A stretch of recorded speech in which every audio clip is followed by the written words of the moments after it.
인사합니다. 안녕하세요. 네. 연일 계속되는 수업에 얼마나 고생이 많으십니까? 자, 세월 빠르죠? 벌써 6번째입니다. 오늘 수업 끝나고 이제 두 번만 더 하면 그러면 기본 일수란이 끝나는 겁니다. 오늘은 투자론을 계속 이어서 할 건데요. 투자론 끝내고 이제 금융론 이렇게 할 거예요. 자, 그러면 이제 지난주에 투자론 배웠으니까 투자론 뭘 배웠는가 한번 쭉 보도록 할까요? 자, 첫 번째 우리 투자에서 투자의 개념. 이 투자의 개념에서는 이거 1번이 개념인데 이건 시험에 나온다 안 나온다? 안 나온다. 이 불확실성을 뭐라 하겠습니까? 위험. 그럼 위험을 부담하면서 수익을 창출한다. 위험이 높아지면 수익도 뭐한다? 높아진다. 위험과 수익은 무슨 관계에 있다?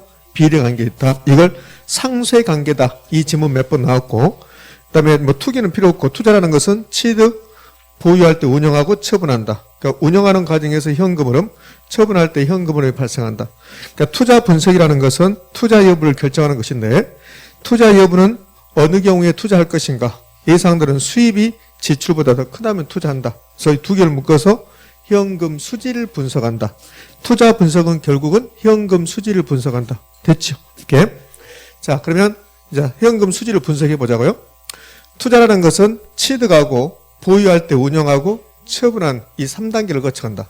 이 운영 단계가 없다면 그것은 뭐라 하겠다? 투기라겠다. 그래서 현금 수지 측정해 보자. 현금 흐름을 분석해 보자. 그럼 부동산에 투자한다면 보유 과정에서 운영을 통해서 영업을 통해서 현금 흐름이 발생할 건데 이걸 소득이득이라고 한다. 그 다음에 처분할 때 처분수지, 매각수지 이걸 자본이득이라고 한다. 그러니까 부동산 투자한다면 소득이득과 자본이득이 발생한다. 맞습니까? 그렇지. 그럼 투자 분석한단 말은 결국 이걸 따져보겠다는 소리인데 부동산 투자 분석은 보유 기간 동안의 영업현금 흐름과 처분 시 매각현금 흐름을 고려해야 한다. OX? 그게 시험 문제라고? 투자 분석할 때 얘만 영업현금 흐름만 고려하는 게 아니라 매각현금 흐름 다 고려해야 된다. 그게 시험 문제에서 아주 자주 나오는 거죠. 이 부분은 시험 문제에서 아주 잘 나옵니다.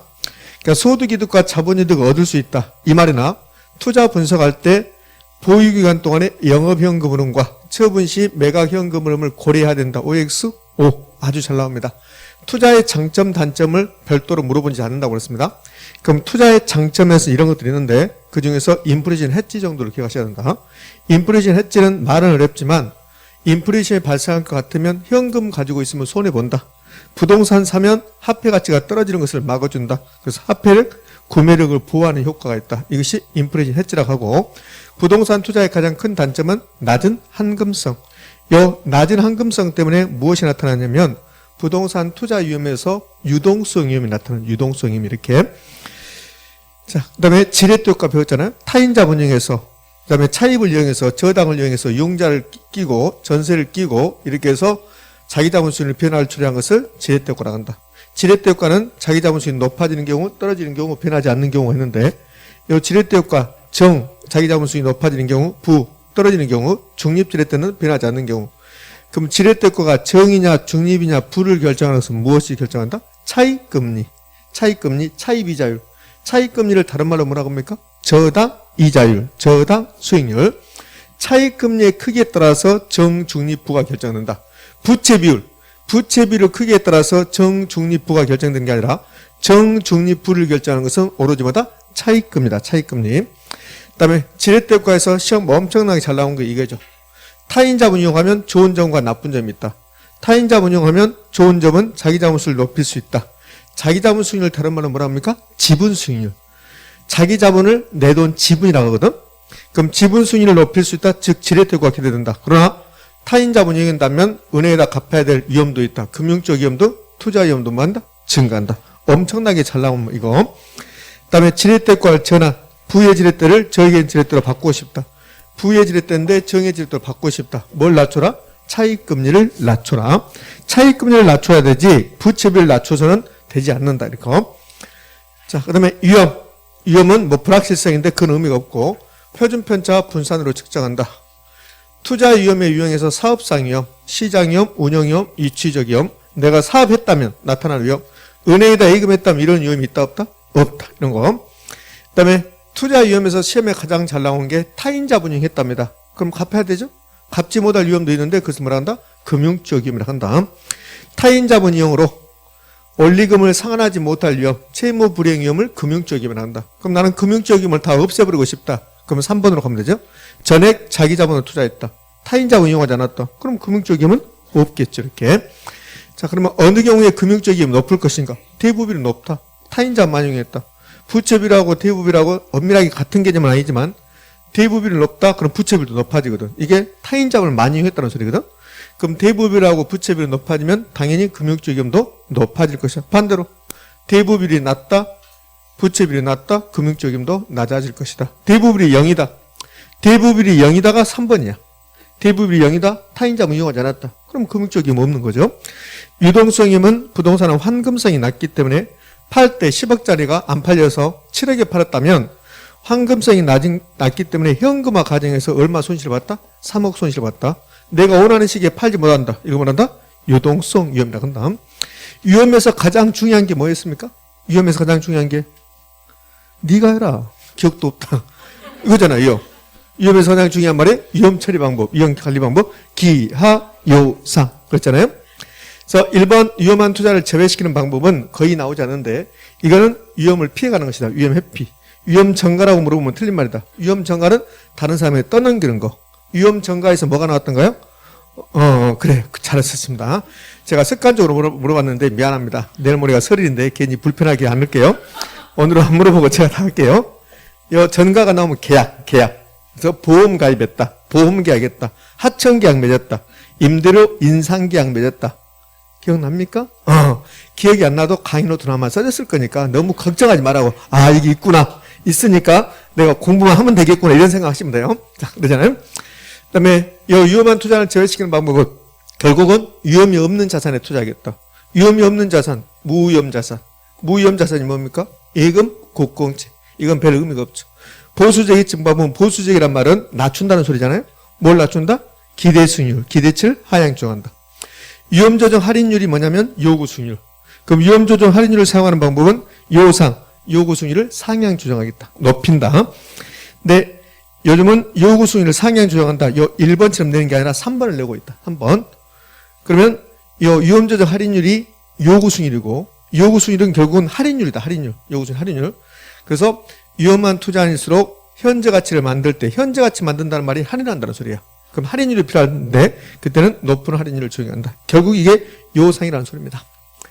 민감도 분석은 투입 요소가 뭘 찾는다? 결과치, 산출 요소 찾아낸다. 뭐 평균 분산 결정법 포트폴리오 구성을 통해서도 위험을 처리할 수 있다. 그다음에 기대 수익률은 계산 문제였고 요구 수익률은 최소한의 수익률. 투자하기 위해서 충족되는 최소한의 수익률인데 요 1번이 요구 수익률의 구성이죠. 이게 가장 시험에 잘 나오죠. 요구 수익률은 시간의 대가와 위험의 대가로 구성된다. 시간의 대가, 시간 비용. 위험의 대가, 위험 비용. 시간의 대가는 시간만 흘러가면 충족되는 수익률. 무위험 수익률. 이게 국공채 이자율, 은행 정기적금 이자율. 이게 국공채 수익률. 이 무위험률은 변화합니까? 안 합니까? 한다. 그러지 말고 한다. 변화한다. 은행 이자율 변하잖아요. 그 무위험 수익률은 꼭 변하지 않을 것처럼 느껴집니다. 앞에가 무자가 붙어 있으니까 이제 변하는 겁니다. 무위험 수익률에다가 위험을 내가 많이 부담하면 거기서 할증료 주세요. 위험 할증률. 물가가 상승할 거 예상된다면 예상 인플레이션 더하는 거죠. 그러니까 이거는 있어도 되고 없어도 되는 거지. 그러니까 요구 수익률의 구성은 두 가지죠. 시간의 대가와 위험의 대가. 근데 물가가 상승할 거 예상된다면 피셔라는 사람이 여기까지 포함시켜야 된다. 그래서 예상 인플레이션이 덤으로 들어가는 거예요. 자, 그러면 무위험률이 높아질 수 있습니까? 높아질 수 있죠. 위험 할증률은 당연히 높아질 수 있죠. 어느 경우 위험 할증이 높아질까? 위험이 높아지면. 어느 부동산에 대해서 위험이 높아지면 위험 할증률이 높아지고 그럼 요구수는 높아지는 것이 이렇게. 그럼 무위험률이 높아질 수 있고 위험 할증률이 높아질 수 있고 예상 인플레이션이 높아질 수 있고 이 세 개 중에서 어떤 것이 높아진다 하더라도 요구수익률은 높아질 수 있다. 특히 이 두 개의 관계. 요구수익률하고 무위험률의 관계. 이 요구수익률과 무위험률의 관계 이런 거죠. 은행 이자율이 계속 높아진다. 그럼 너는 부동산에 투자한다면 요구하는 수익률을 높일 것인가 낮출 것인가? 당연히 높아져야 되지. 은행 이자율 높아졌으니까. 그 말이에요. 그 말. 그러니까 시험에서 은행 이자율은 계속 높아지니까 부동산에 투자한다면 요구하는 수익률은 높아져야 됩니까? 낮아져야 됩니까? 높아진다. 이렇게 해야 되는데 그렇게 안 내고 이따위로 낸다고. 무위험률이 높아지면 요구 수익률은 어떻게 됩니까? 이따위로. 여기 문제가 있는 거지. 아니 우리가 편하게 해줘야 되는데 국가가 이렇게 국가 시험을 보면서 이렇게 우리가 불편하게 주면 안 되지. 국민들을 편하게 해야지. 그냥 은행 이자율이 계속 높아지고 있는데 너는 부동산에 투자한다면 요구하는 수익을 높일래 낮출래? 낮춘다 그러면 너는 처음부터 중개사 자격증 없으니까 공부하지 말아라. 이렇게 해야지. 이 문제만 틀려버리면. 이 문제 하나만 가지고도 너는 안 돼. 너는 다른 데 해. 이렇게 해야 되는데. 근데 이렇게 어렵게 낸단 말이야. 이렇게. 이게 그 말이 그 말이라고. 그럼 무위험률이 높아지면 당연히 요구 수익이 높아져야 되죠. 무위험률과 요구 수익이 비례관계 있다. 뭐 이거 자주 내잖아요. 무위험률이 높아졌다. 요구 수익이 높아진다. 그렇죠? 그렇지. 그래서 무위험률과 요구 수익은 무슨 관계 있다? 비례관계 있다. 이렇게. 어느 경우에 투자 결정할 것인가? 기대 수익이라고 요구 수익을 비교해서 기대 수익이 더 크다면 투자하겠다. 같을 때도 투자한다. 뭐 밑에는 할 필요 없잖아요. 이렇게. 자, 그다음에 포트폴리오. 포트폴리오 구성을 통해서 위험을 제거 감소시키는 건데 그 위험에는 두 가지가 있었다. 부동산 투자 위험은 체계적 위험과 비체계적 위험 두 개를 더해서 총 위험이라고 표현한다. 체계적 위험은 모든 부동산의 공통된 위험으로서 어떠한 경우도 체계적 위험 감소란 말은 나오지 않는다. 체계적 위험 감소 그럼 무조건 틀린 질문이야. 체계적 위험 감소 이 말 있고 앞뒤로 그 문장 앞뒤로 어떠한 미사 요구가 있다 하더라도 체계적 위험 감소 그럼 무조건 틀린 말이야. 틀린 말. 앞에다가 우리가 알 수 있는 지문을 준다고. 아 맞다. 그리고 나서 중간에 따라서 체계적 위험이 감소하고 어쩌고 나온다고. 그럼 거기서 고민하지. 아 그럴 수도 있겠다. 자기가 무슨 부동산 학자야? 아 그럴 수도 있겠다. 그러면서 그걸 또 옳은 지문을 한다. 그러면서 스스로 어쩌면 나 혼자 맞췄을 거야. 자기 혼자만 들여놓고 이렇게. 그러니까 체계적 위험이 감소라는 말은 있을 수가 없다. 무조건 틀린 것이다 이거. 자 그러면 요즘은 체계적 위험 감소 그럼 무조건 다 아니까 뭐라 그러냐면 체계적 위험이라고 않고 경기 변동, 이자율 변동, 인플레이션 이게 체계적입니다. 그러면 앞에다 주죠. 부동산을 지역별로 용도별로 분산 투자함으로써 경기 변동, 이자율 변동, 인플레이션 위험을 어느 정도 제거할 수 있다. 맞다. 어느 정도 제거할 수는 있겠지. 또 이렇게 한단 말이지. 이렇게. 그렇지? 그러면 여기 있는 것들, 여기 있는 것 세 가지 어떠한 경우도 감소란 말이 있다 없다? 없다고 이거 엄청 잘 나오잖아. 엄청. 체계적 위험 감소, 경기 변동, 이자율 변동, 인플레이션 감소 이 두 가지가 거의 10번 가까이 나왔습니다. 그게 틀린 지문이라고. 틀린 지문. 자, 그다음에 포트폴리오 구성을 통해서도 여기 체계적 위험은 피할 수 없는 위험이니까 제거 감소 불가능한 위험이다. 이게 분산 불가능한 위험이다 이렇게 하거든요. 그러나 비체계적 위험은 피할 수 있는 위험이다. 이거 개별 부동산의 고유한 위험이고 뭐 밑에 이런 것은 의미가 없고요. 자, 그러면 이제 포트폴리오 분산 투자를 통해서 위험을 제거 감소시키는데 그때 위험은 무슨 위험이다? 비체계적입니다. 그래서 포트폴리오란 분산 투자란 위험을 제거 감소시킨다. 이것도 옳은 말이고 비체계적 위험을 제거 감소시킨다. 이것도 옳은 말이고 체계적 위험 감소 그러면 X가 된다는 거예요. 두 개를 더하면 무슨 위험입니까? 총위험. 두 개 더하면 총위험. 그럼 포트폴리오 구성을 통해서 체계적 위험 감소시킬 수 있다. OX? 제가 잘 표현했습니다. 제가 이렇게 해야 되는데 얘기했네. 다시요. 포트폴리오 구성을 통해서 비체계적 위험을 감소시킬 수 있다. OX. O. 비체계적 위험 0까지 감소. O야, O. 아직 안 배웠어. 0까지 감소 오라고. 체계적 위험 감소. X. 체계적 위험 0까지 감소. X. 총위험 감소. O. 총위험 0까지 감소. X. 총위험 0까지 감소란 말 없어요. 체계적 위험 때문에. 이해 됐습니까? 이렇게. 자, 그러면 모든 위험 감소. 포트폴리오 구성을 통해서 모든 위험 감소. OX. X. 체계적 위험은 감소하지 않기 때문에. 비체계적 위험은 감소하니까. 그렇잖아요? 자, 지금 금방 했던 게 이 뒤에 화면에 있잖아요. 이렇게. 이거 OX 다 해봤잖아요? 이렇게.